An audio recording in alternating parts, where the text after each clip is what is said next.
Ladies and gentlemen, welcome to another edition of How Did This Get Booked? I, of course, am your host, Jake Manning. I have been part of the wrestling business for over 12 years as a wrestler, performer, producer, all-around jack of all trades. I've done everything there is to do except maybe sell popcorn. And I, of course, am your host of this podcast. And I am joined by my co-host, as always, my friend, my tag team partner, my bike gang member, Zane Riley. Zane, how are you doing today? It was pretty good until we watched this movie. And now you're getting a little assumptive with saying that we're friends. Well, maybe after. Well, I may have, as always, I drag people down with my misery. Joining us today, as always, is a non-wrestling fan. And, of course, joining us today in that role of non-wrestling fan is, I hope, still good friend, writer, director, improviser, and just all-around great guy, Carey Head. Thank you very much for joining us today, Carey. I'm super glad to be here. Because to be here, maybe to not... be here. That means I'm done watching the film. You're glad to have hit stopped on Yes. your DVD player or your YouTube link or whatever I sent you. So, anyways, before we dive into this, before we get into any discussion, Carey, specifically about this movie, kind of part of the format that we always do is that we ask our non-wrestling fan, what exposure to professional wrestling do you have in general? Like, have you ever seen it? Have you ever watched it? What is your awareness of it? Well, my awareness of it is, I guess a few months ago, I went to one of your events in Gastonia, and which I had a lot of fun at. Did not know really anything about wrestling at that point, because prior to that point, I think the most wrestling I had watched was the first scene of Highlander. Okay. Yes. Great. That is the only exposure. That's really the only exposure to wrestling. I recognize certain names when I see them, but I don't know who they, maybe with the exception of Hulk Hogan and Andre the Giant, mostly because of the Princess Bride. Yeah, of course. Yeah. That's everyone's knowledge. That's the go-to, right? So basically, your exposure to professional wrestling kind of consists of other movies. Movies of the sci-fi genre. Movies of the sci-fi genre. I'd say that's accurate. Exactly. You know, and I want to say you're not the first person to tell me that really their only exposure to professional wrestling was the Highlanders. So maybe that was... That was a couple episodes ago because me and that person talked about it because you didn't remember it. It's the Freebirds. Start the movie off. Oh, yes. See, I thought... I remember Captain Lou Albano being in it. I remember Captain Lou. I just remember Michael P.S. Hayes doing the strut at the beginning with his big, hairy, burly chest. Yeah. Okay, so we've discussed it before. Yeah.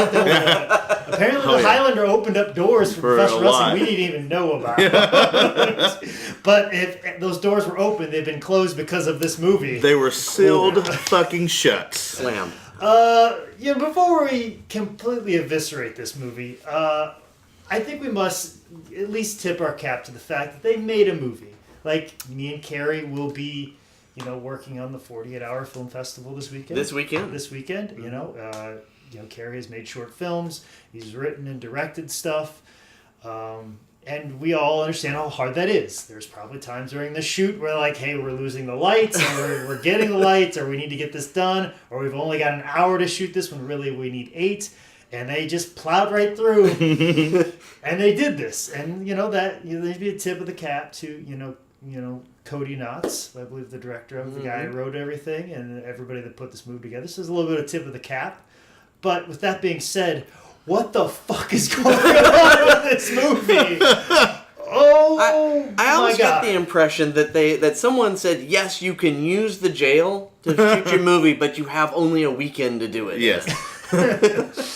Because that was yeah, okay. I don't believe that Mr. Knotts has seen a zombie movie ever in his entire life. Oh, he's definitely never been around too much professional wrestling before. No, nor that.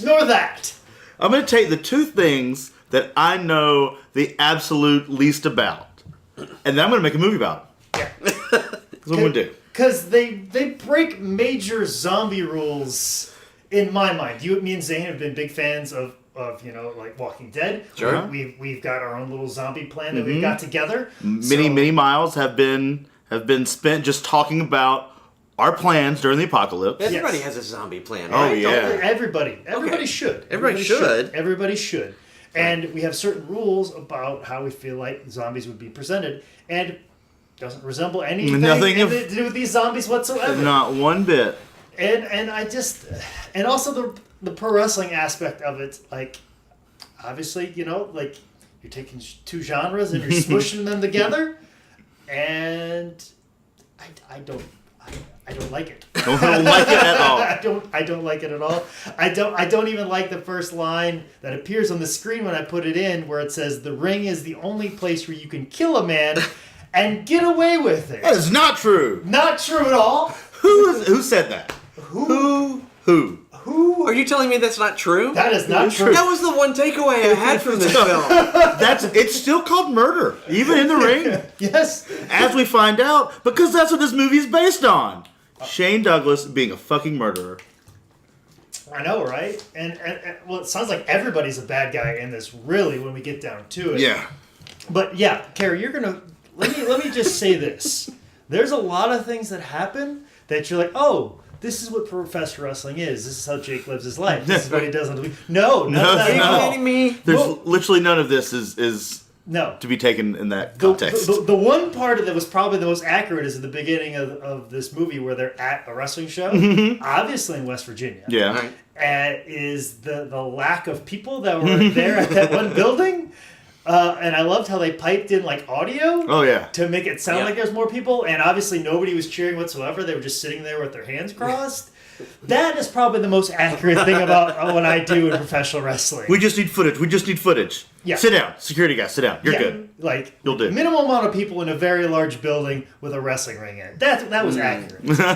Now, as far as a wrestler making out with a valet in the middle of the locker room, Look, first off, Wait, tell me that happens. A valet wearing a corset. Just a corset, no less. Okay, I'll give you the corset. Yeah. Nonetheless, All right. I will validate you that. All right. what kind of fucking psychopath makes out with the girl but keeps fierce, intense eye contact with another man? Let alone Shane Douglas, who is super furious by this. Well, here's the thing. I didn't know why he was furious about it either, and I didn't figure out exactly why until minute 51 of this movie. Is that girl was that the penthouse like pet or whatever that was his valet. Mm-hmm. But obviously they used a body double for that girl because she is not as... She's a little bit more voluptuous. There we go. All right. Yeah. Than the penthouse pet. Mm-hmm. You know what I'm saying? Like, so they just had this girl that's like, sticking in for her, but you don't realize that that's her because you don't see her face. Obviously, because it's not the same person. It's like they took a West Virginia 7 to stand in for like a penthouse pet. Yeah.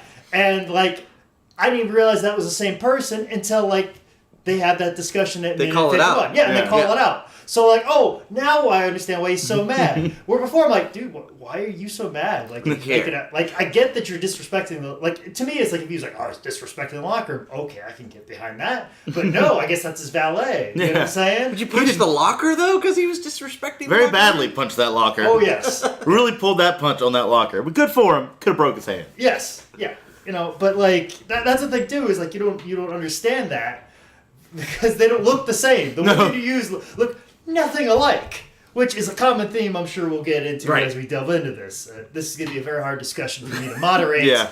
Mostly because of my inability for structure, because normally in shows we go match by match. Mm-hmm. We're going to try and go scene by scene or in chronological try. order. But also, too, I'm so goddamn enraged by most of this. Things will just start to flow, and... I'm going to go off on tangents. My head might explode. Yeah. I have to say, I found a lot of it just absolutely fascinating. Get the fuck out.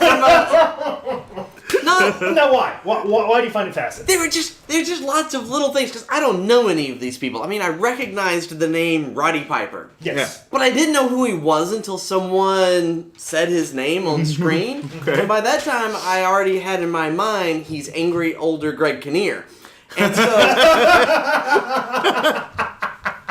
That's the only person I recognize. And there's obviously a lot of sort of like backstory you're supposed to know about these people going into it. And I didn't know any of it. Neither did we. Neither did I. Like, some things, like, they talk about a moment later where they're like, we were both there. I wasn't fucking there. What are you talking about? Oh, yeah. Well, we'll get there. But yeah. Well, we can jump into it if you want to since we brought it up. Like, the whole scene with, like, Hacksaw and Shane, whereas, like, 30 years ago, 30 years ago, you weren't even working for the same territory. Like, I don't even know if you were in wrestling 30 years ago. Like, you guys were nowhere near each other. You would have known each other. There's all kinds of little things like that, but...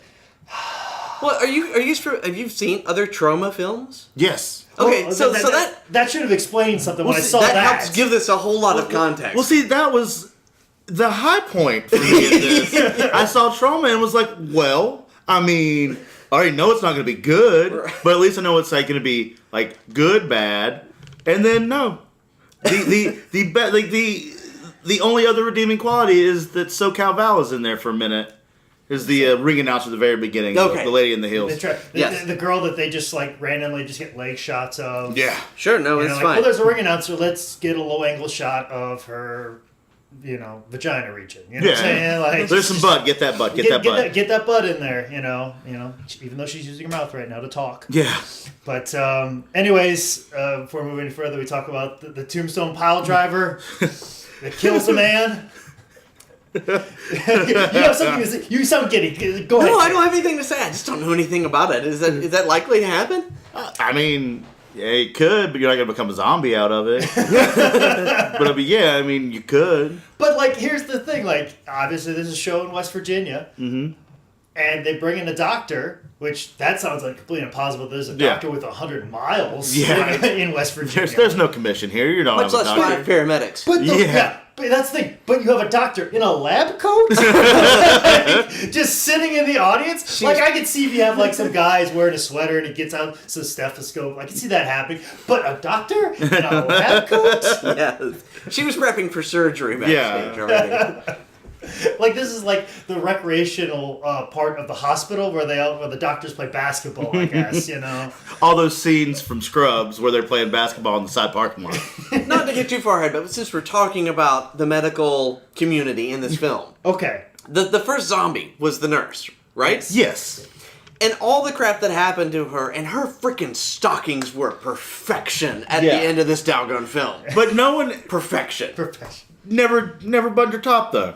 Tits just hanging out the whole time. Right. Which I have my issues with her. But we'll get there in a moment because we're close. We're very close. We're close, okay. Like I said, this is going to be very hard to moderate because normally go match by match. But we're going to try it scene by scene. We're going to try because some things, if we get too far, the context will be lost and then the jokes will be lost on the way. We're going to try real hard. But there's a lot of anger to wade through. Yes. There's a lot of anger right now. Going to be a whole lot of 1, 2, 3, 3, 2, 1 kind of rubbing my woosah earlobes here in a minute. Yes. So he kills the man. Now, Shane pins him, but then yells at the ref, "Cover him, ref!" Yes. I was making sure something caught. I didn't put it in my notes, but I was like, don't worry, Zane's going to do his due diligence and bring that up. And I drank a lot of bad wine and watched this awful, awful movie, and I heard that for sure.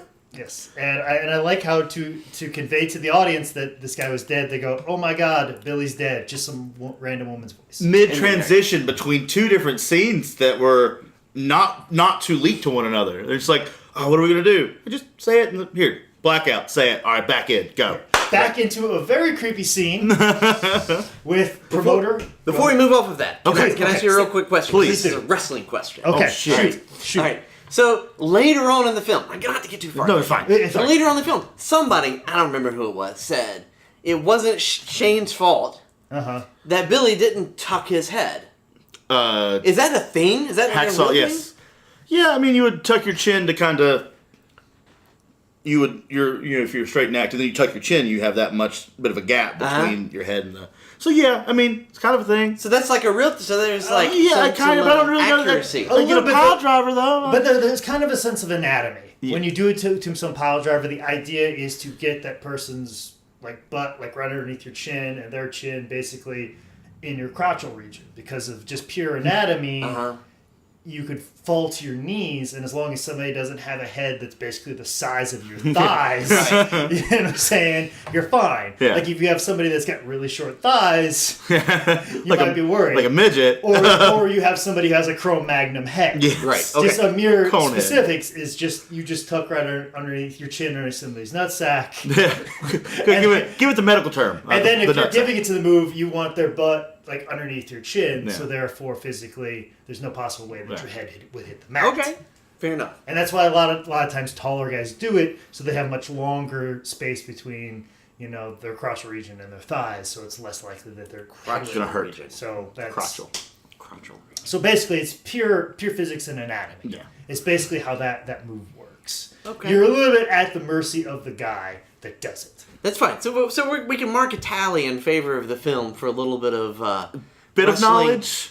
A little Wrestling. knowledge, yeah. Okay. Yeah. Yeah, because everybody's trying to, as we'll find out later. We'll get to it. I'm going to bring up all the positive aspects of this film. Please so do. you know. Okay, well, somebody do. has to, because like I Yeah. said, I they didn't. listen, they made a movie, Yeah. and that at least needs to be applauded, but gosh darn it, like, it makes me so mad in some places, especially this next scene, where they're booking what they call a private show? Yeah.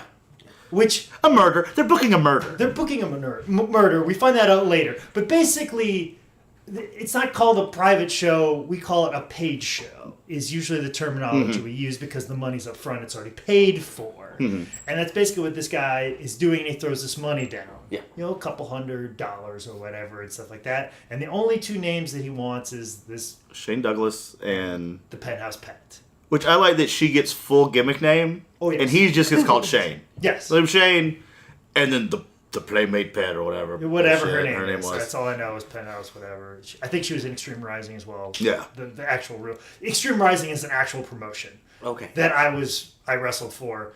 They tried to make me a star, and then they closed down the next show.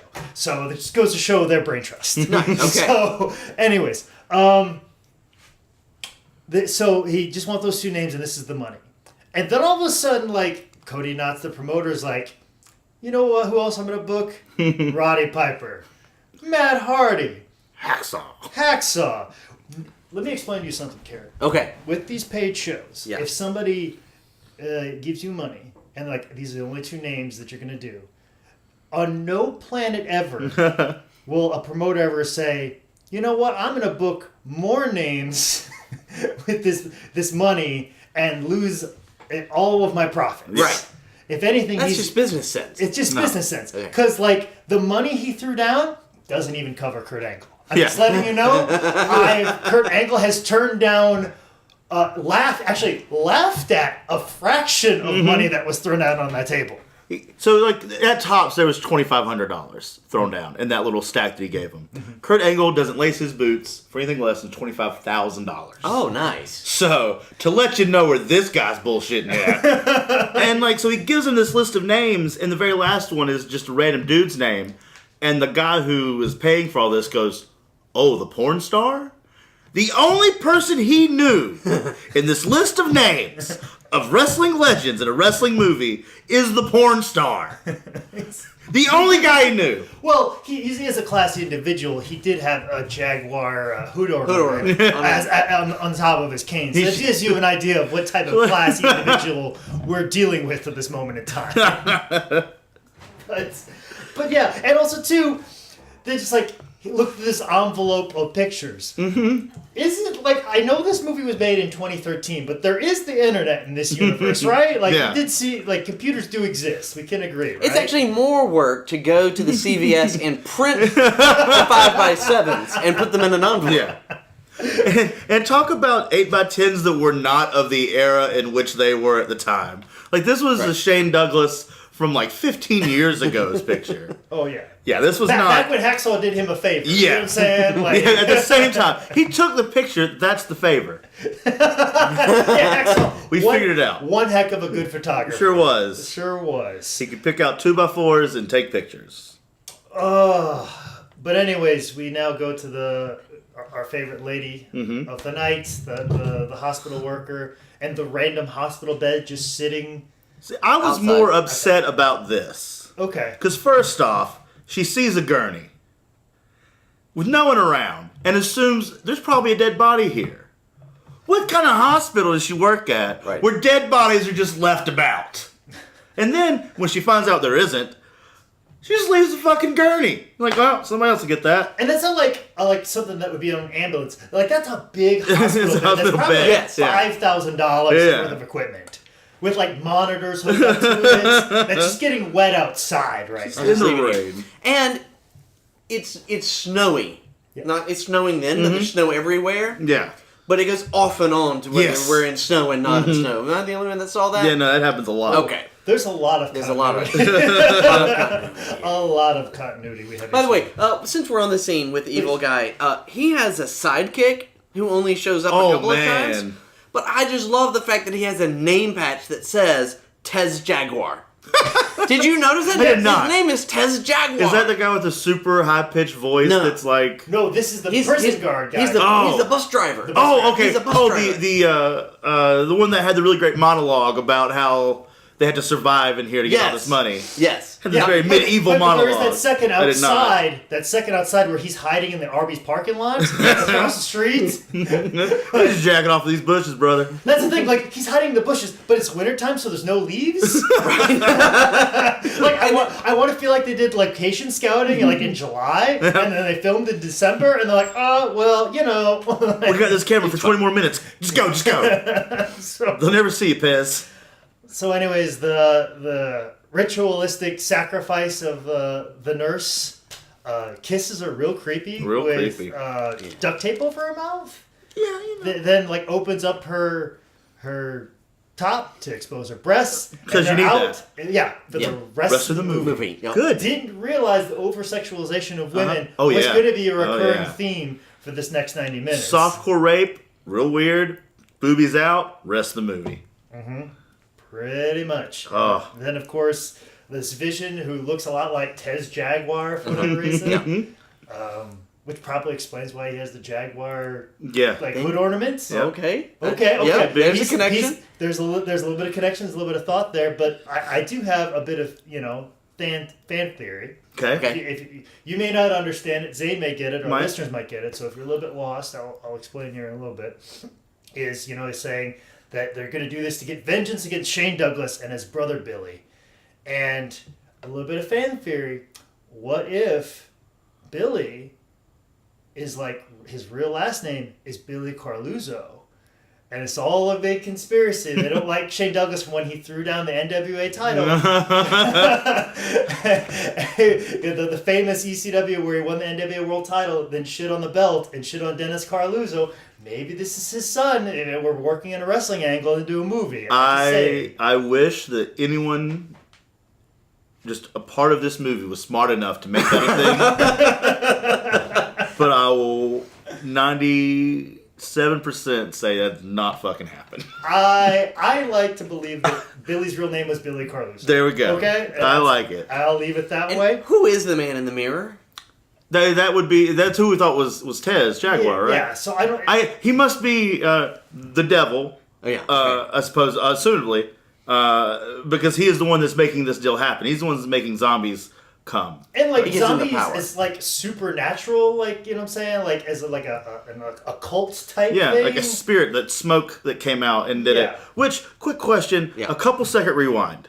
When the nurse first comes out of the hospital, she's looking in that compact. Uh-huh.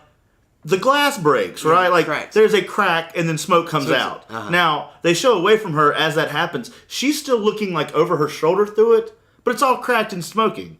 But no smoke ever comes. I didn't get that. Like, I don't know what that was supposed to be. And then she calmly closes it. Yeah, she's like, That's oh, well, exactly that shit what I would happens. do. Oh, wow, Yeah. it's smoking. And then nails that guy for not getting laid. Well, I gotta take this back to Ulta. Which, side note, we didn't mention, her name was Barbara. Okay. Oh, is that right? Yes. Okay. Because the guy in the gurney moans her name, and I thought it was a great reference, hopefully, to Night of the Living Dead, where they're coming to get you, Barbara. I hope that was the case, because Barbara, zombie. I think you're giving them too much credit. So get back to the whole... Dennis Carluzzo. Yeah, back to your deal. So, like, yeah. I think we're giving him way too much credit. Yep. Maybe we should have been in the writers' meeting. I'm just saying. Yeah, let us help you out some. Make it real personable to the fans. But yeah, that's the thing. Is like I don't know who the devil is. The devil looks a lot like the sidekick. It also looks like Billy. Oh, looks like Billy. Yeah. It's basically like all bald guys look alike. Yeah. You know, Which I mean, I get that. Yeah. That's the case. Yeah. Jake and I get confused a lot. Right, Jake? A lot. Yeah. I mean, oh damn it, you got me, guys. Anyways, Barbara's in somebody's house, and then I believe independent wrestlers show up to hang out in that house. I guess that was Billy's house, maybe. I don't know. I don't know whose house. It's just a random house. So like it's her. Back to before she gets sacrificed up. Like she's flailing around and whatnot, and like trying to get away, and then the guy stabs her. Which while being stabbed, very calm. Yeah, Freaking out beforehand, during. I'll accept my fate. And then, she's in the acceptance phase. Yeah. But then, when she's a zombie and she's turned, and that guy's like doing whatever it is he's fucking doing, she gets out of those ropes immediately. She became smarter as a fucking zombie and an escape artist to get out of those threads in no time flat. She's just like, just gotta move this foot? Alright, I'm out. Cool, let's kill people. Well, I mean, she is a nurse in West Virginia, so to become a supernatural being, so zombies are better. It's got to be a move up. It's got to be a move up. But anyways, Barbara is in the person's house. I find it funny. The one guy runs right by the door, goes to run through the window, and then he has an opportunity to run away, but instead he runs towards. Old Jaguar Kane. Augie? Was that his name? Yeah, Augie was with an A. Yeah. And Barbara, and they do a 3D, which is a wrestling move. Yeah. And then they attack him and eat him. And then Augie, mans up and rips that lamppost out of those bricks. Yes. Just like this wasn't even connected. And there was no wiring to it, so somebody bought a bullshit house in the first place. But yeah, just ripped it up like it was nothing. Now they gotta fix that brick. I know, right? Piece of shit. Anyways, then we cut to a scene where Shane is at his brother's house, which I can only assume he's living there at this moment in time. Of course. I think that's what they're trying to convey. And that's his mother as well. So everyone lives at home with Shane's brother, with Shane's mother. Well, Shane's mother lives with the brother, and the brother is actually the breadwinner. Yeah, well, what do you think Shane's brother's doing? What do you think his job was? I think he's a shitty contractor. I think he's the one who put in that crappy lamppost from the last scene. Yeah. So that way he makes the shitty stuff so he can repair it later, and he's just doubling down on the fees. I can believe that. Definitely mob stuff there. Okay, definitely some stuff. That's a good one. Can't beat that one. You got me. Well, and it's funny. I actually really like this scene. Shane, at this moment in time, I was like, yeah, he's a pretty decent fella. Yeah, pretty decent fellow. I kind of liked his acting in it too. Yeah, he's very good, very crisp. Had the good sound equipment for his parts. Yeah, his one where they spoke of volume and things. Yeah, very genuine, very sincere. Came off as a good guy. I kind of like it. It was a little arm wrestling with little Nicky. Yeah, and a little weird that he's like, I'm gonna take him with him, and then he's like, he just left him outside. Like, go fuck yourself. Never mind, change my mind. Yeah, change my mind. Not like, hey man, can you carry my bag? I'm like, your mom's probably right. Like, a little wonky, but it was all a device to get him outside to then find his parents being eaten by zombies. Poor Nicky. Very calm, though, while watching his family get eaten. And just kind of like, Dad, Especially, when I walk in a door, even as a kid, and I see something broken on the floor, I'm going to stare at it for a good 45 seconds. Forever. Right? So the camera can pan around for a little bit before I look up and see the rest of it. Obviously. Anyways, we get to Shane meeting with the promoter. I don't know if you guys noticed it or not, but the promoter's desk was a trainer's table where you work and tape somebody's ankles. Very good. Just to let you know. I just had a question of why this promoter had such a nice house and a shitty office. Shitty cinder block office. Well, once again, we're in West Virginia. Carey. Okay, we'll blame a lot of things on West Virginia. That's how they build things, man. It's how they build things. Also, I hope they paid whoever did the ADR for this film a lot of money, because they ADR'd the shit out of this. Oh, I know. That's when you go back and you talk over. You talk over the thing. Oh, it was all the time. Yeah. And not even not even good. Like what? Like you being somebody that works in that. Like, why would people make that decision to do that? Because you had you might have bad sound. Okay. Or sometimes you do it because the person didn't say the line correctly. Mm-hmm. They did it actually in Star Wars, A New Hope at some point. Empire Strikes Back. Luke's on Dagobah, and he doesn't actually say anything. He's just kind of like looking around, but he mumbles something in ADR, and no one ever noticed. Or it's hard to notice. But there might be a few reasons. You don't really want to do ADR because if you don't do it right, it's noticeable. It looks like this movie. It looks like shit. Yeah, pretty much. Okay, pretty much. Extreme Rising. The women outside just listening. Calls out Paulie and Vince. Yes. And his whole speech. All these people that fucked him over on money. Like the scene before, like Shane at the family, I was like, Shane's not a bad actor. Then I watched this scene and go, Shane's horrible. Yeah. What the fuck happened to other Shane? You can't play who you are. You know what I'm saying? But you can play like this really sensitive and kind uncle that likes his nephew. Like, I believed every bit of it. Like, oh, Shane. That was a good scene. That was a good scene. This one, not so much. Nah, you're a cocksucker. You can't play angry when that was how you made a living. And here's my big beef with this scene. Okay. Is whoever wrote the script, assuming they didn't just improvise it on the spot, is that they spend 5 minutes of this scene with Shane going over in excruciating detail exactly how he's going to get paid in his palm before he gets off the bus. Cash and in hand. over it again and over it again and over it again. And the reason I mention that is because I'm gonna bring that up in a little bit later on. Okay. So we got. Well, you'll leave this here to grow. I'm just saying, like, just plant that little seed right there. Yep. We're gonna water it while we're away. You haven't talked to a lot of old-time wrestlers with a lot of concussions. Yeah. They get very angry when money is not delivered in a proper way. Trust me. Well, I get why he's angry. He's really very specific about getting that money before he gets off that bus. We will circle right back around to it until we get to a point where we see Roddy Piper just hanging out, talking carny, I guess, with Shane Douglas in front of kids. And, like, a woman just walks by. A random woman. Okay, so you don't know who she is either. No. You mean besides the fact her name's Adrian Fisher? Not that I looked her up or to see if she had any nudes on the internet or not. Or the fact that she's on Facebook. Oh man, that could be my girlfriend right there. That's wifing material. But I digress. Well, Roddy Piper thought so too. Right? Me and him gonna have the same. Right. Well, never mind. Rest in peace. But anyways, yeah. I think Roddy's like, can you speak carny? And she just looked at him disgusted. Which I didn't. The sound quality was so bad, I couldn't hear what the carny was. There was like one word. I was trying to look for it too. I had to rewind. There might have been one thing, but I didn't really hear it. I think that was also ADR, that scene. I think they improv something, they didn't like it, and they changed it. Yeah, because they do talk carny. I just couldn't pick up on it. It was so shitty. Yeah, so... Carny is basically Pig Latin. Okay, thanks. Pig Latin with is's and stuff like that. So, it's basically how that goes. Just throw is in the middle of a word and kind of keep Instead going. Instead of a. Yeah. Now we could, like, talk to one another without, like, fans hearing what we're really saying. They wouldn't get it. They would just think we're making noises. Gotcha. And that's exactly what I thought. And it comes from carnival days, hence why it's called Carnage. Anyways, real sincere scene with Roddy Piper on the bus, talking about, Shane, being an asshole, but he's still a friend. Did we skip the scene where... We sure did. Like, we got a little bit. We skipped a scene here. Okay, what we skip? We skipped the scene her going to the office. Yeah. Her meeting Knox, that's it. Yes, Cody Knox. How can I forget this? So right. First, oh yes. My first issue before, like, it might be at this time. I don't think she'd walked in yet. But Knox tells him where they're going. This is where the party is, or where the private show is. Yes. And he just tells them, like, a town and, like, an address or something. And automatically he knows it's an abandoned prison. Like, how did he already know? That prison's been abandoned! Like, how do you fucking know? How do you keep up with prisons in West Virginia?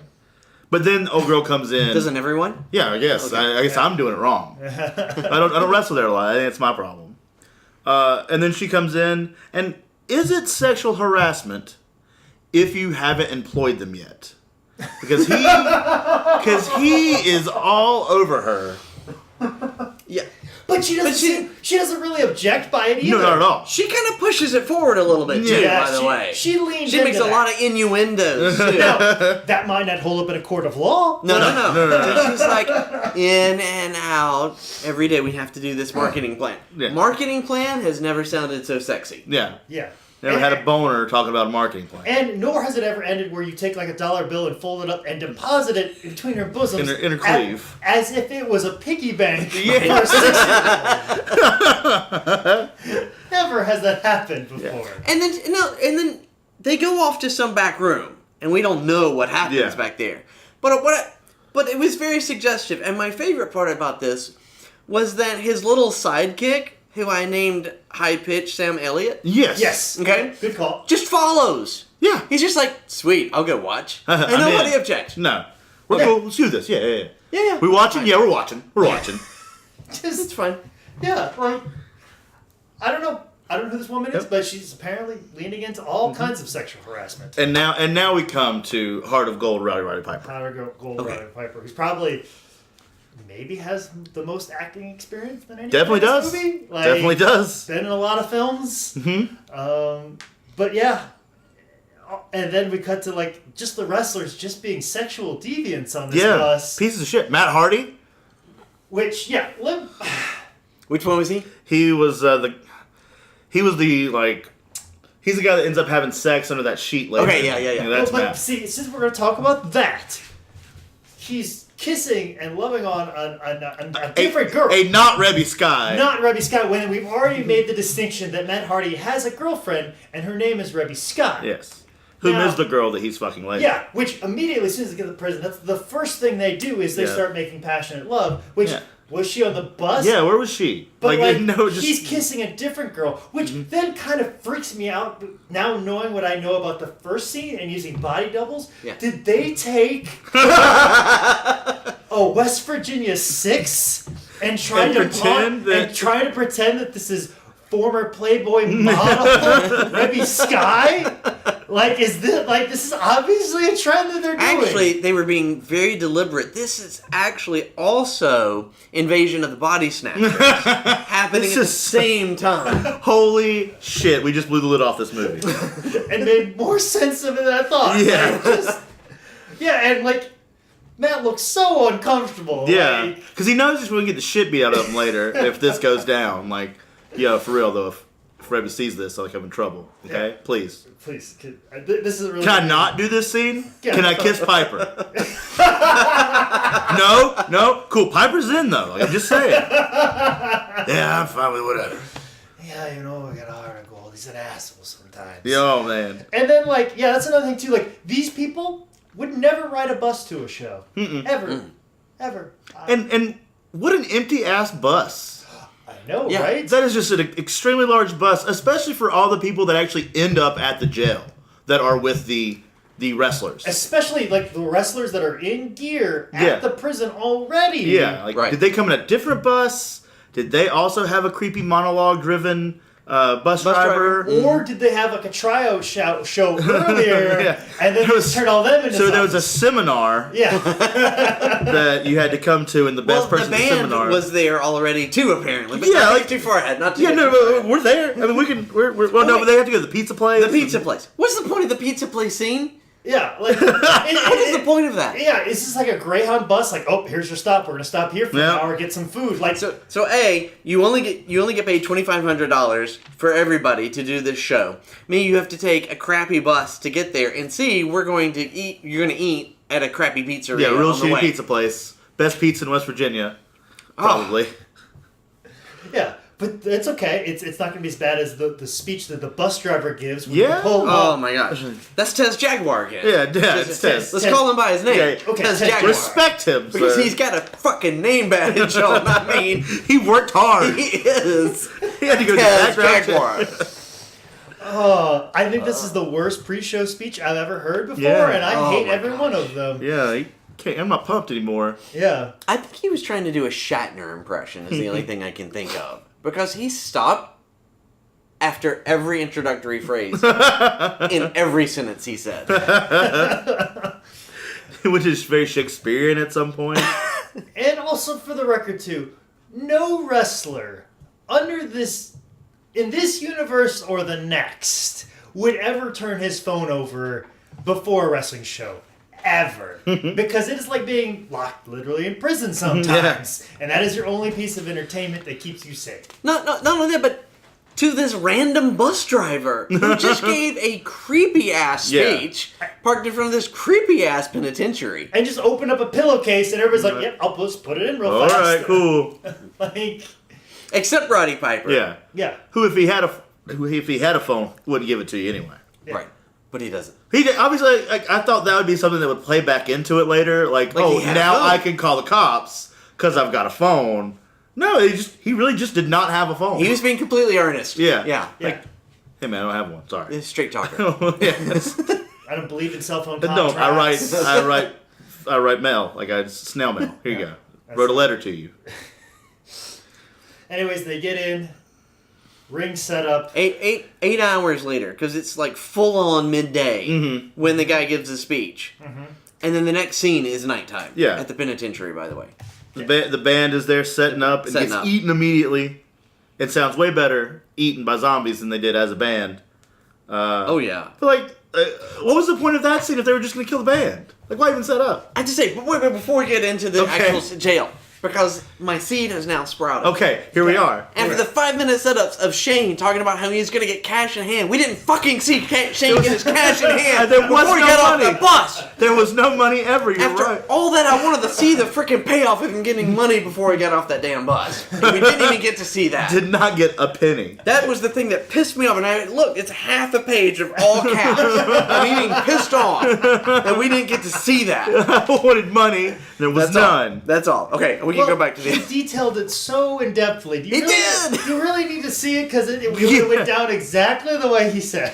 5 different ways he said it. Yes, I wanted to see it, doggone it. So, in the overall plan then, if they did get their money, were they just going to let them die with pockets full of money? Or was like somebody's job to go back after the fact and like pick all the money back out of the pockets? Because Shane was going to make a shit ton of money according to this. Like thousands of dollars. Like all these other shows he got dicked on. Right. Was someone supposed to go back and pick up money? Because they kind of let the money just go. Like they just never really cared about the money anymore. Well, there was that one manager when he was running away from There's just money. There's money on the ground. So maybe that's how they got That's what it is. That was Obviously, if they cared about money that much, they wouldn't have made this crappy movie. Yeah, they just throw it around willy nilly. Oh, but anyways, they get in there. They see blood. Something isn't right here. Something isn't right here. Oh, it's corn syrup. Is what with high voiced Sam Elliott says. Yes. And is this where our Adrian lady sneaks off with our Sam Elliott character? Close. We're right about there. Yeah, no, it is there. Yeah, it is there. It is there. Because he's like, don't make a big deal about it. It's like, oh, okay, let's go fuck in this closet. And they go fuck in a closet. Yeah. Like I thought it'd be like a bait and switch. Like, okay, let's go fuck in this closet. Guy goes in the closet. Now you're locked in this closet. now it's clear she's just DTF for Yeah, she's everybody. everybody. Apparently. Like, she is climbing a ladder and she's starting at the bottom. And like, Piper still loves her. Piper's still in love with her. Still a woman with a heart of gold. But speaking of people doing it, we finally get to see Matt Hardy do it with his girlfriend. I guess for real now? In the chapel. Yeah, oh good. I didn't realize it was a chapel. Even better. And I gotta believe that maybe this is where their son Maxwell was conceived. Oh, that'd be great. Because like everything that they do with that baby is so over social media and on video and stuff like that. It only makes sense they would conceive a child on a movie set. They were like, hey babe, we're filming a film. We're actually going to be having sex while they film totes this fuck. film. Yes. For sure. That's awesome. It would only make sense that this is where their son Maxwell was conceived. I like the fact that like when everyone comes in, Hacksaw's just already by himself sitting in a corner. I just assumed that Hacksaw lived there. With already a bloody 2x4. Yep. If you remember. Oh. I missed that. But he had the glove on it so he could shake everybody's hand with it. He had the glove on his 2x4. How you doing? Yeah, how you doing? Anyways, this is then Kurt Angle shows up. Okay. I think I put, who is the guy from the TV show S.H.I.E.L.D. supposed to be? Yeah, and that's because all bald people look the same, right? Yep. Okay, that's Kurt Angle? Angle. Yes. Angle. He was a legit gold medalist in the Olympics. Oh, yes. Nice. Oh, that's the guy the promoter said was the Yeah, the Olympian. Olympian. Yes. Nice. Okay. I love that they talk more about Kurt Angle than Kurt Angle is actually in this movie. Yes. Yeah. They say his name more times than the screen time.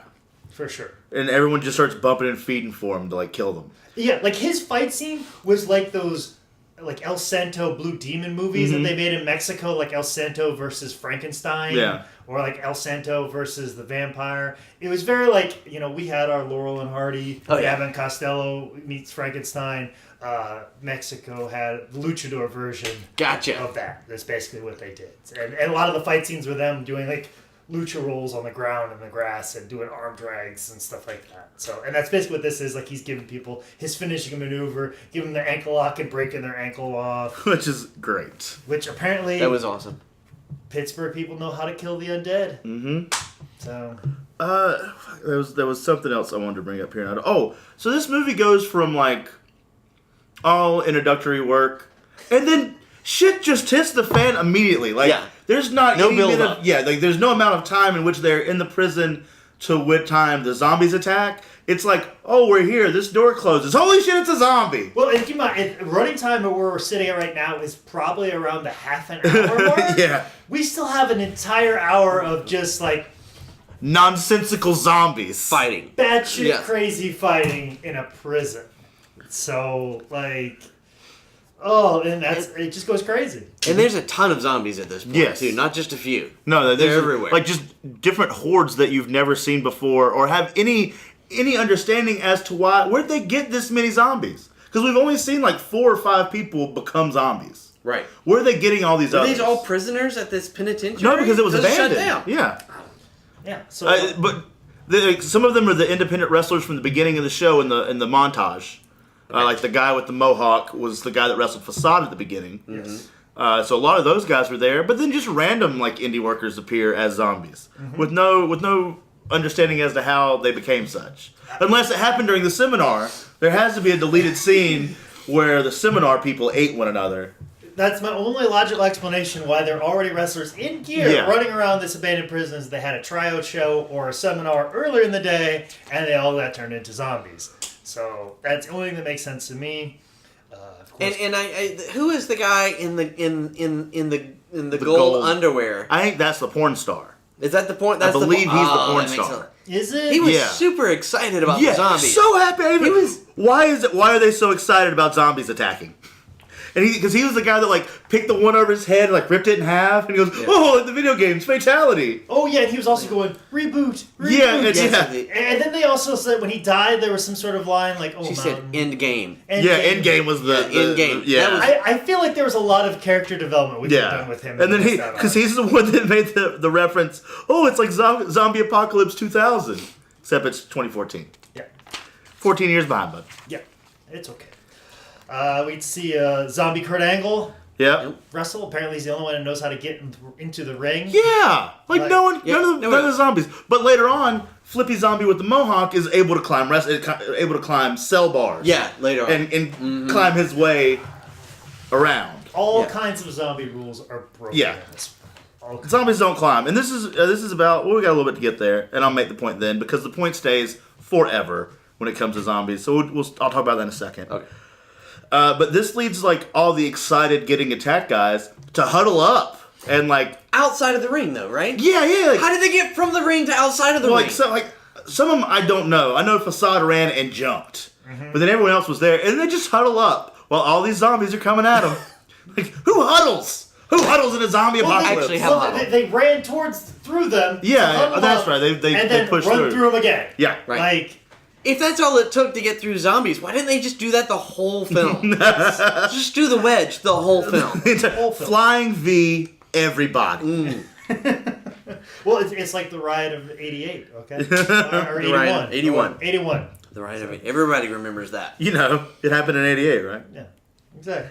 And then all kinds of stuff happened. I just want to say this is the first point in which we actually see a whole bunch of zombies come around, and I have another question here. Why do the zombie hordes sound like a lazy laugh track? They don't sound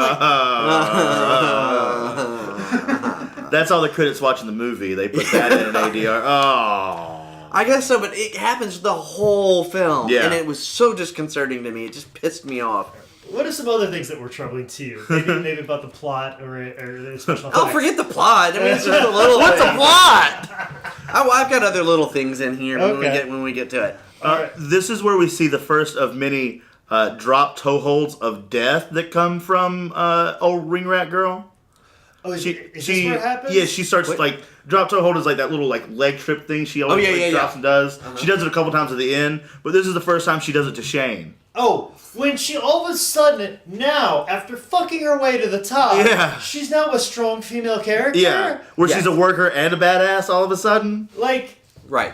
This is she's fucked her way there. I just started calling. This is the point where I didn't know her name, so I just started calling her White Michonne. Yeah, definitely. Like now she's a compelling character that we should get behind. Also, so they're in this room, which is the chapel, because that's where the other people were having sex, right? Because ironically enough, right. So they were in the chapel. She gets the idea to leave. Yeah. Goes to a closet in this chapel and comes back with a machete. Yeah. What kind of prison chapel keeps a machete on hand? I wrote down, glad that locker was full of weapons. Right.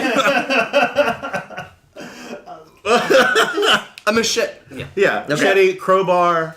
Yes. Hacksaw still had his 2x4, good for him.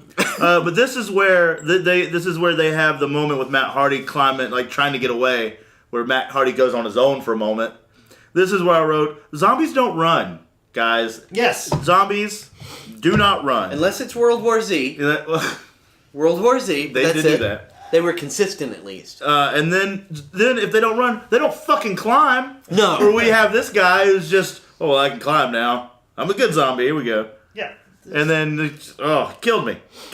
And let's even back up to when Matt Hardy was like hanging from like this like ceiling, whatever. And that duct. Fell 2 feet and rolled his ankle. Matt Hardy, who made a career of falling off ladders through tables, like 10, 12 feet in the air, falls 2 feet and rolls his ankle. the same one that everyone else went down, no problem. Yeah. They just jumped. Yeah. Of all people that can brace themselves for a landing, I believe it's Matt Hardy. Not today. Yeah. But yeah, fast-moving zombies, crawling zombies. Climbing zombies. Yeah, all the no-nos of zombiedom. Yes, all of it. Well, I did notice that all the wrestler zombies still had their wrestler moves after they became zombies. Yeah, especially that facade guy who's just jumping and cartwheeling off everything. Oh, is that the guy I call Parkour Tarzan? Yeah. Okay. That's him. Nice. He's like that in real life, too. Yeah. Then this leads then Rebby's freaking out about Matt not being there, and then all of a sudden Matt has caught up. Yes. But he's been halved. Yeah. Now he is broken in half, Matt Hardy. So he was now broken, Matt Hardy. and then I wrote, the wrong brother died, as a reference to the Dewey Cox story where he halved his brother. I've been halved. And then, of course, Rebby immediately turns, and now thank God, the new badass female just gives her a back rub. Fresh out taking dick, just starts killing everybody. I know. There is so much like over sexualization of all the women here. Mm-hmm. I feel like my ex-girlfriend wrote this, where she just assumed that all I was doing on the weekend was just fucking anything that walked. Yeah, right. She had a hand in it. Yeah, I feel like I had to watch the credits to make sure she wasn't like a writing consultant. Like, oh yeah, wrestlers, they're just banging people left and right. This is how it works. Yeah, like in the locker room and backstage. Abandoned prisons. Yeah, chapels and abandoned prisons. They're just random girls walking up with machetes that take dollar bills between their boobs like they're a piggy bank. Just starts banging it out everywhere. Just left and right. Am I the only one when they started showing the real gore, the gore everywhere? I thought they just used a crap ton of blueberry cobbler for all of this gore. It looked exactly like it gets worse and worse cobbler. as it goes, the blood does. Yeah, I feel like there's a little bit of a like, hey, we're getting close to the end, or hey, we need to hurry up and get this. I feel like there's a little bit of ferocity. We've got to get outside. Yeah. We're about to lose the building. Yes, there's a little bit of ferocity that way, and we can feel it. You can feel it in there, of course. That's called tension. It's called building the tension, Jake. Okay. Ooh, insider terms. I'll bring that up when we're in hour 47. Right. Are you building tension? Are you building the tension, Gary? This Hacksaw and Shane moment? And then we have where Shane becomes the biggest piece of shit of all time. Yeah. I wrote down, apparently all characters named Shane are dicks in a zombie apocalypse. Kudos, my friend. Good for you. We brought it back. Brought it back around, for sure. after Hack's already stuck up with him, like, yeah, you forgot to tuck his head. You know what I'm saying? Yeah. Are you gonna fuck me over like this, Shane? And it wasn't even like they were close. You could have waited another second. Yeah, like, Oh, yeah. you had time. Yeah, and then also, too, the scene where Facade got Let's locked say out. right after that is the Facade part with one of the best lines of all times. Yes. Jobbers die, not main eventers. Man, jobbers are like guys that lose or enhancers. Okay. Yeah. Basically, the lower character I was card. playing. Yeah. The character I was playing for quite some time. Not main eventers. Yeah. Holy cow, that was awesome. Yeah. What a piece of shit. And then, of course, we get to see Piper's fight scene. A lot of individual fight scenes. Yeah. Of all the fight scenes we saw from everybody, who had the best, would you say? If we were to rate. Like Matt Hardy's, Facade's, Kurt Angle's, Piper's. I'm going to have to go Facade.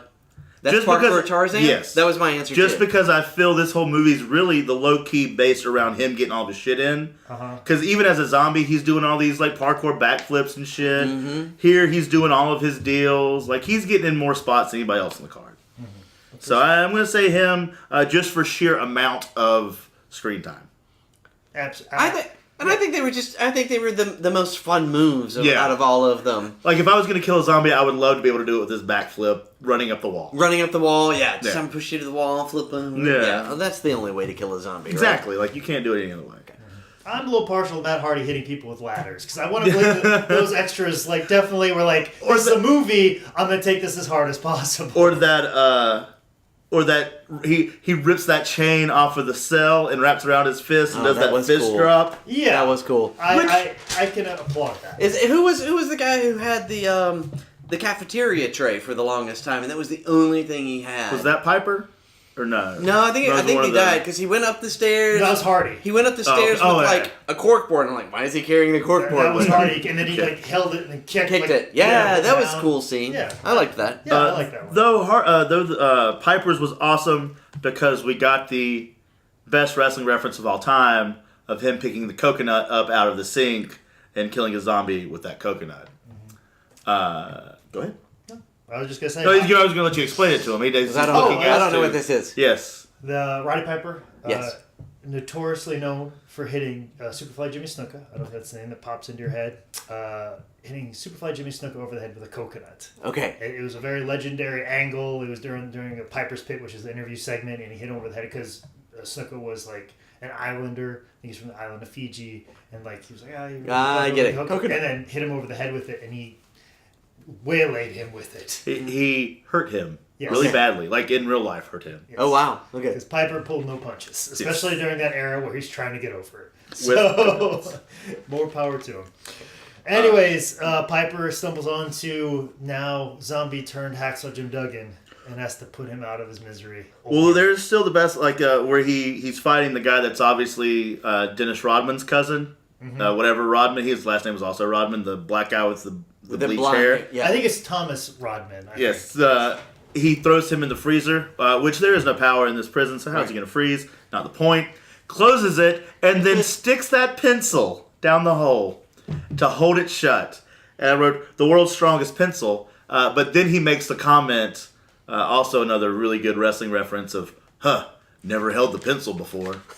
The pencil is where we write down the matches and who wins. And that's where you write out all the storylines and who gets over in them. And that's the reference to the pencil. Gotcha. Basically, the promoter, the booker, the guy who's that. I mean, The guy the in person charge. who has who gets to charge. control the narrative, the storyline, as it were. Yes. Exactly. Gotcha. Anyways, Hacksaw put out of his misery because of Piper. And we didn't get to see it. Yeah. He never hit him. Like, he just, like, slams it on the ground, and then because chucks you it could off. hear it bounce. You could hear it bounce off the concrete floor. Yeah. They couldn't keep him. They didn't want to keep paying him. Yeah. Oh, anyway. This is where high pitched Chris Elliott or Sam Elliott throws the money down. Throws the money down. Oh, yeah. Oh yeah, I do appreciate the fact that as a heel manager, his weapon of choice was brass knuckles. Mm-hmm. You know, because that's usually what he would slip into his clients as a heel manager. So I appreciate that fact. But soon disposed pretty quickly. So, I'm trying to think where else we're at right now. Are we at the part where they're talking about the other sacrifice where they put the lady down on the table? No. Is it that at some point the Irish dude talks to the franchise. Is that what's his name? Yes. Yeah, Shane. Yes, Shane. Is that before they see that, right? I think so. That's before that. Yes. Because my favorite is they go through this whole thing, and he's all, yeah, I did it, and he pounds his chest and You're everything. damn right I killed him. You think you can handle the franchise? Come in and get it. And then he just turns and runs. And that was like, he didn't even like run fast. He just kind of loped off. It's like, this is what I do, man.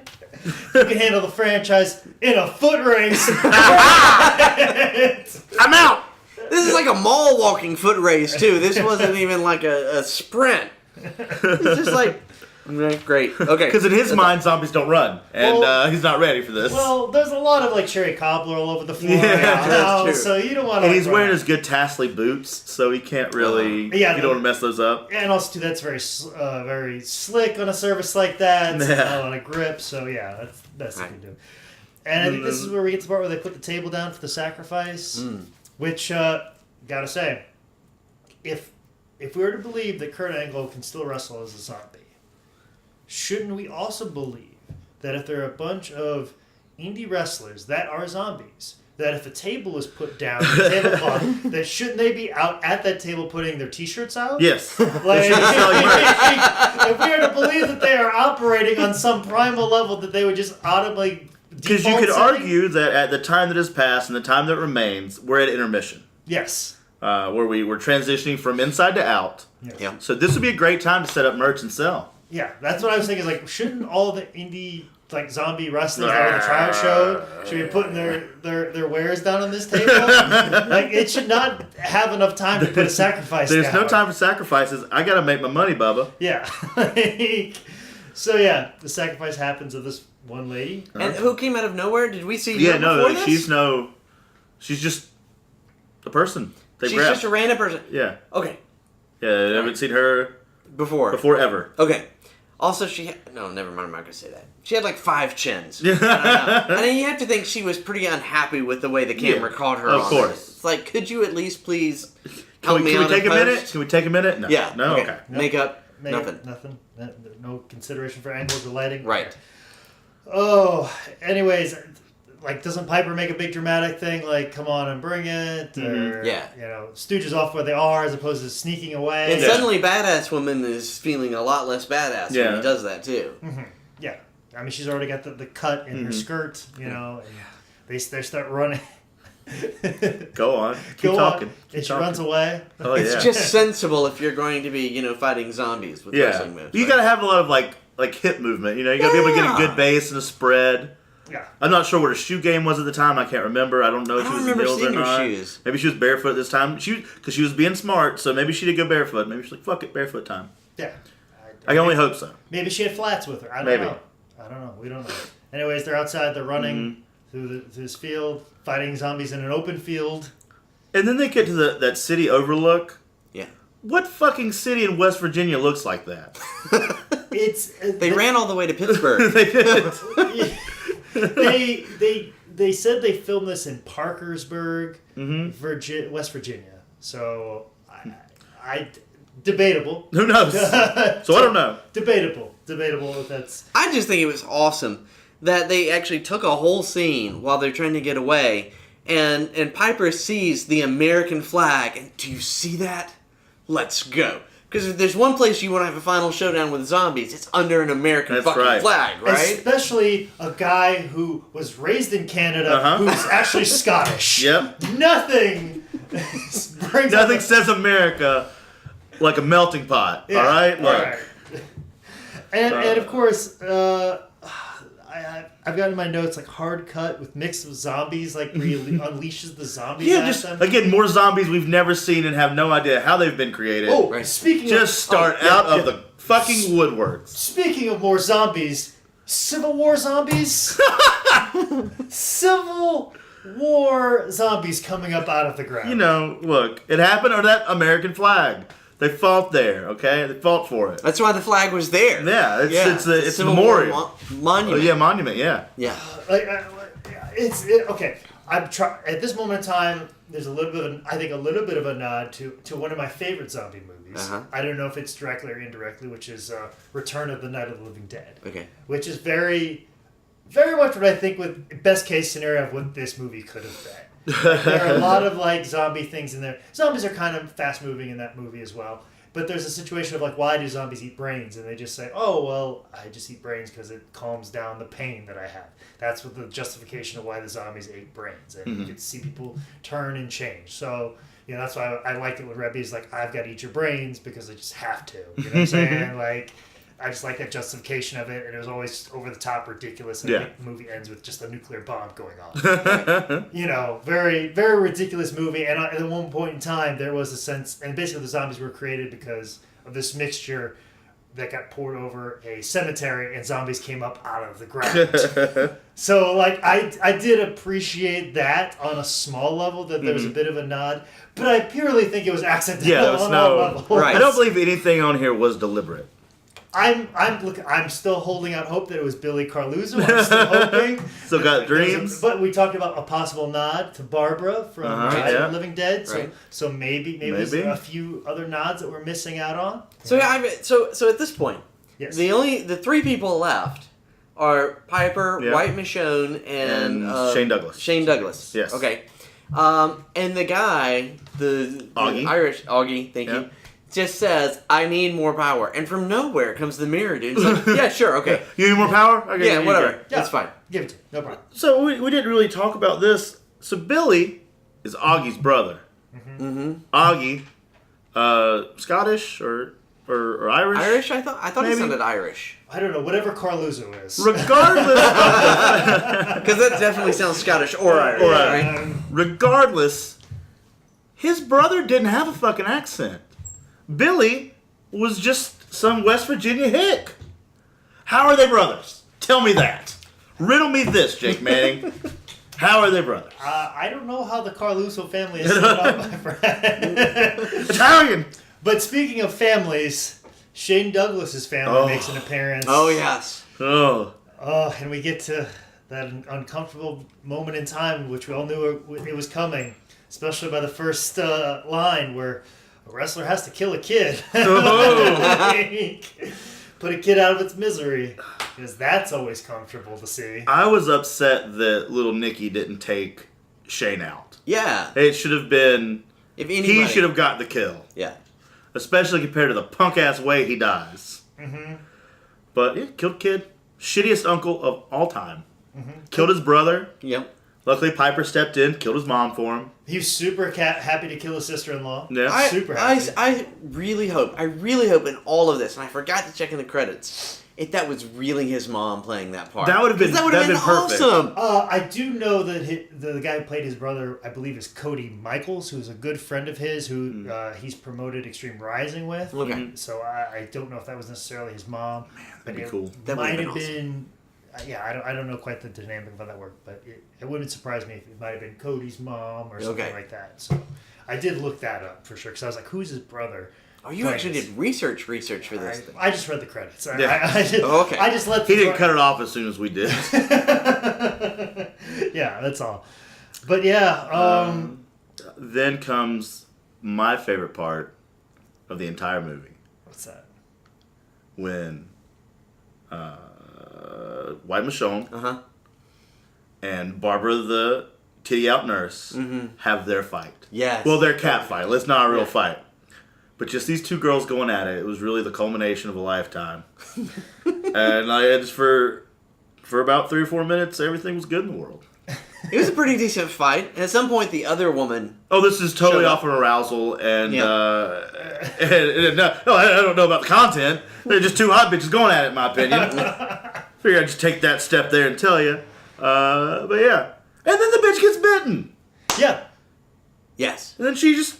White Michonne... Slipping. Wait, well, right before that happened, White Michonne took out one of the women. Not the nurse, but the other one. Right.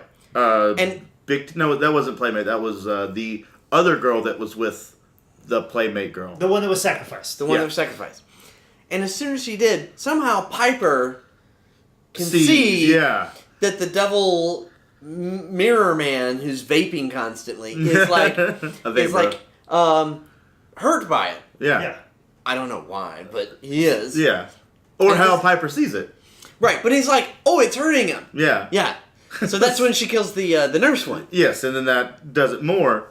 But then she gets bit by... Who did the nurse bite her before it happens? Yeah. I think the nurse bit her, yeah.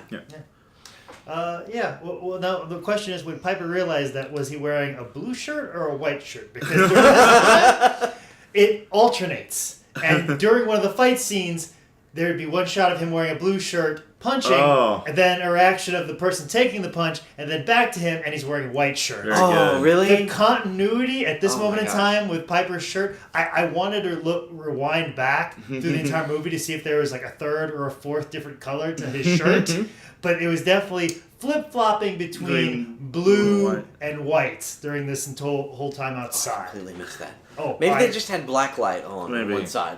I don't know. It's that Facebook thing, is this dress gold or blue? It's one of those. Oh, right. Okay, that's what it was. Oh, and also to end off the fight between the nurse and my future ex-wife, she hit the nurse with the pile driver and broke her neck. Comes full circle. Sure does. Oh. Full circle. It started with this and it ended with this. Yep. Something we didn't touch on. If you go through and look at how they stopped the zombies, they killed maybe 2 zombies. The rest they just cut their neck or stab them, which doesn't kill zombies. So they've done absolutely no good to these zombies. They haven't detoured one yet, except for Matt Hardy jumping off and dropping the knuckles on that guy. That's the only one that got a head injury to die. Well, there was a couple of them that got head injuries, and then they were just right back up.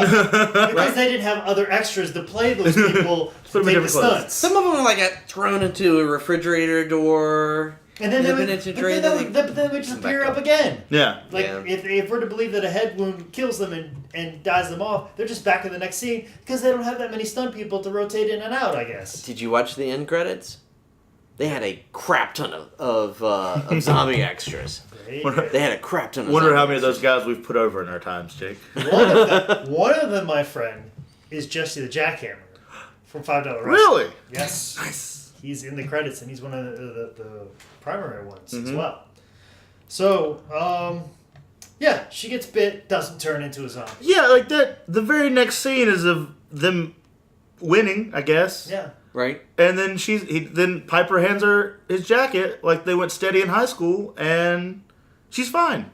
So the zombies apparently operate under the same structure as the robot army from the Phantom Menace. If you get the head person, everybody else just collapses. Yeah. And it's done for. Now, game over. But she got bit, didn't turn, Wars, right? but then they were killed. Does that mean that the others that, since they killed the head guy, does that mean the ones that didn't die, that they're alive again? I know they fell down, but are they alive? Are they back to the living? Yeah. Are we to believe this is Fright Night rules? Like the recent Fright Night one with Colin Farrell? Yeah. Where all of a sudden she got turned into a zombie, but then they killed the head vampire, and now everybody's not a vampire anymore. Yeah. Is it those rules? So does it mean they could have arguably killed this person, killed Augie immediately, which they had the opportunity to do multiple times. Yeah. They could have just killed him right away and all would have been fine? Yeah. They wouldn't have had to have killed anyone.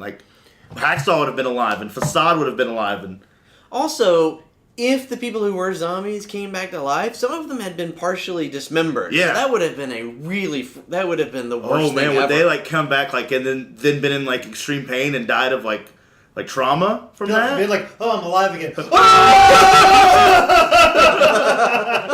And went into shock immediately and die a worse fate than what they actually lived. Matt Hardy I've been halved. Man. That's gruesome to think about. Yeah. It doesn't really give you an answer. If we're going to play by those rules, it's possible. Yeah, I mean, if she's okay out of nowhere with no follow-up, it has to mean that when he died, everyone that was zombies came back. That's gruesome. Yeah, there's a whole lot of unanswered people out there. What of those Civil War people? Do they just turn to dust now, or are they having to? Do they have to now live in a world that they are not familiar with? They have to live in 2014 now, and last they knew they were fighting the Civil War. Well, Oh man, that's a whole different movie on its own. well, maybe there's some validity to it. It kind of explains why people always talk about the voter registration, how people from the Civil War are able to vote. Yeah, There you this go. is really how it's done. Really, that's how they end up voting for Zombies. how they end up voting for the Republican Party. And obviously, if they fought in the Civil War in Yeah. West Virginia, Yep. they would be Trump supporters. There you There go. we go. There it is. We have Problem just, solved. We have dug it up. We have unlocked all kinds of mysteries. We've answered a few question marks that Yeah. were put down, but I had more question marks written down on my sheet of paper Oh, yeah. than any other episode we've ever done. And at the end, Yeah. I understand you've survived a zombie apocalypse, but is Roddy Piper just a little too pleased with himself? Yeah, Considering all of his friends have just died. he's at the taking end it of this really film? well. Yeah, he's really quite pleased at the end of this. Yeah. That's just a little, I don't know, And then it was a little weird. they kiss, send everybody home happy. Mm. He kisses his rat under the American flag. Yeah, like Fade End of story. to black. Right. Finn. seriously. I do have to say, the song that came on right after the fade to black with the rockin' bagpipes. Yeah. I really dug that song. Was that the song that was also playing when Piper got his fight scene? Because that was also Rockin' Bad Pipes too. Was it? I I don't know if it was the from same then. song, but yeah, it was. That was the a great Irish song. punk rock deal. Yeah. Yeah. The only good song in the movie. The rest was just like new metal. done by, I believe, the band Dead and Five, I believe is their Good. name. Was that the band that set up and was murdered? I imagine that. I assume that was their payday. Like, I you give us all of your songs, and we'll let you die in this movie. Yes. Right. They sounded very similar to Monster Magnet at some Yeah. point in time. I think Monster Magnet was in it too. Like they had some like real, like some other like songs they probably had to pay for. They just used it anyway. Like I said, I looked at the credits and most of them were done by Dead and Five. Okay. So Yeah. Also in the credits, one of the zombie extras was Baby Zombie Pageant King. That was listed as a That's zombie his name. credit. Baby Zombie Pageant King, which I thought was then the next best name to Fez Jaguar. Fez Jaguar. oh, what else can we say about this movie? it that we haven't already raked over. Oh wow. I think the movie is better that we've talked about it than it was like made. Watching Like, it? Yeah. Oh no. Us discussing it has actually, we probably made people listening to this think it's probably not that bad. Oh, the way that we've talked about it. I highly encourage everybody to watch this at least once. It's available Yeah. right now on Amazon Video. It is, you can buy it at Walmart now. I think you can get it at Target as well. I highly encourage everybody to go out and buy this thing, watch it at least once, just to get a kick out of it. And at the end of the day, like I said, they made a movie. If you don't want to buy it, you can go rent it at Family Video, Yeah. as George South told us. You can I think it's probably available in red boxes at some point in time. I also found if you have Roku, it's free What? on Thriller Theater channel. Okay, yeah. So Nice. there's plenty of opportunities Yeah. to see this movie. It's fucking Best date something. night ever. Yeah. Oh, yeah. Oh yeah. Like, it's funny when probably they didn't expect it to be funny. Yeah. I was sure that somewhere down the line they're like, oh man, people are going to take this seriously. Yeah. We're going to reinvent wrestling right here. And I'm just saying, if you look at underneath the eyes that it's Billy Carluzzo, it might just kind of change everything, and then look for some more subtle nods to old zombie films. Yeah. Might be something to look for there. But have we raked this thing through the I coals? don't have anything else. No, me neither. I think we really delved into it. Like I said, I feel less angry now. Yeah. I was a little offended that somebody thought that pro wrestlers acted this way, and there are Yeah. pro wrestlers in this movie that should have said, no, we just aren't like sex fiends that kill Yeah. people in the ring. Like, I really hated that wrestlers were using like wrestling terms to speak to one another. Like when Piper tells Shane to, all right, now shoot with me. Like that, tell me the truth. Did you kill the kid? yeah, Like, oh, don't do that. It sounds awful. yeah. I hate when people use wrestling terms in normal speak. It's fucking stupid. Ugh. Because the only people that are using are the marks. Yeah, exactly. Like, So. we don't talk this way. Exactly. That was the thing. Like the representation of Yeah. professional wrestling Mm-hmm. is what offended me. It didn't offend me as a fan of zombie films. That's No. for sure. So I just felt my intelligence was insulted in that route. yeah. So yeah. Anyways, before we get out of here, this is going to go up not this Thursday, but next Thursday. Carey, you have a live microphone. Is there anything you want to plug? Your website, your directing services, anything else? Sure. Well, you can find all about me at my website, which is bycarey.com. That's BYCAREY.com.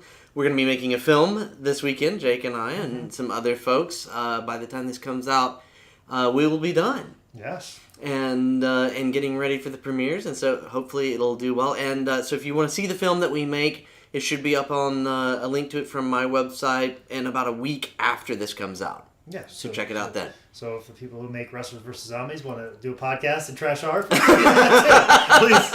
Fair game. Tit for tat. That's fine. We're grown individuals, and you can most certainly do that. So anyways, Zane, what do you need to plug and let people know about? It's going to be the weekend of the 19th, so tomorrow night I will be at Chester, APW in Chester, South Carolina.